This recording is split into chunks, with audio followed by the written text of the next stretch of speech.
रामायण में सभी राक्षसों का वध हुआ था, लेकिन सुपर्णखा का वध नहीं हुआ था। उसकी नाक और कान काटकर उसे छोड़ दिया गया था। वो कपड़े से अपने चेहरे को छुपा कर रहा करती थी। रावण के मर जाने के बाद वो अपने पति के साथ शुक्राचार्य के पास गई और जंगल में उनके आश्रम में रहने लगी। राक्षसों का वंश खत्म ना हो, इसीलिए शुक्राचार्य ने शिव जी की आराधना की। शिव जी ने अपना स्वरूप शिवलिंग शुक्राचार्य को देकर कहा कि जिस दिन कोई वैष्णव इस पर गंगा जल चढ़ा देगा, उस दिन राक्षसों का नाश हो जाएगा। उस आत्मलिंग को शुक्राचार्य ने डर की वजह से वैष्णव मतलब हिंदुओं से दूर रेगिस्तान में स्थापित किया, जो आज अरब में मक्का मदीना में है। सुपर्णखा जो उस समय चेहरा ढककर रहती थी, वो परंपरा उसके बच्चों ने पूरी तरह निभाई।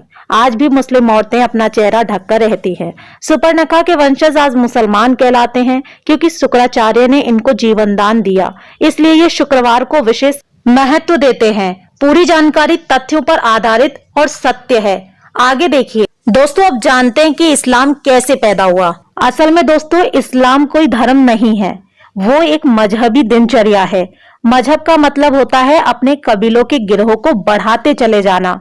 ये बात सभी जानते हैं कि मोहम्मद मूल रूप से अरब का बासी था।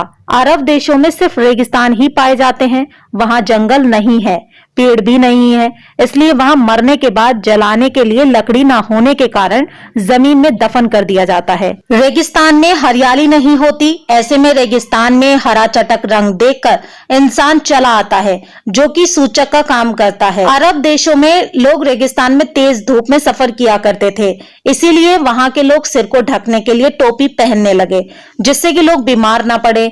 अब रेगिस्तान में खेत तो थे नहीं, ना ही फल थे खाने को, तो वहां अनाज नहीं होता था, इसीलिए वहां के लोग जानवरों को काटकर खा जाते थे और अपनी भूख मिटाने के लिए इसे कुर्बानी का नाम दे दिया गया और एक प्रथा बना दी गई, फिर त्योहार बना दिया गया।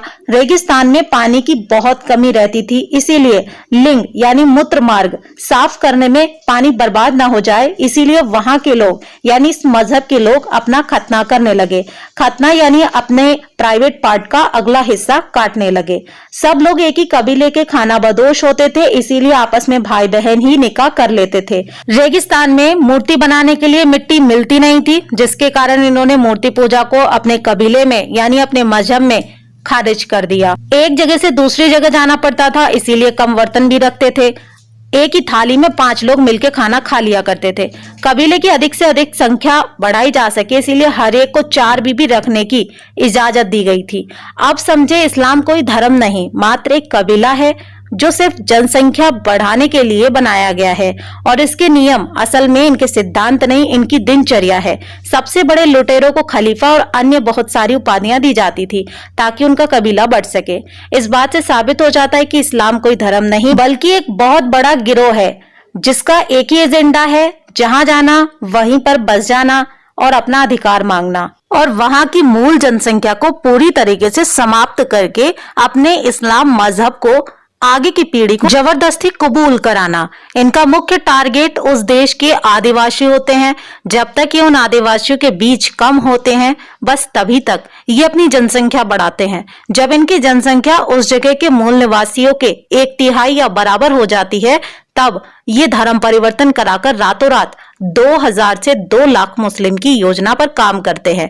भारत के कुछ गांव, जिले, राज्य इस्लाम की इस योजना में पूरी तरह से शामिल हो भी चुके हैं।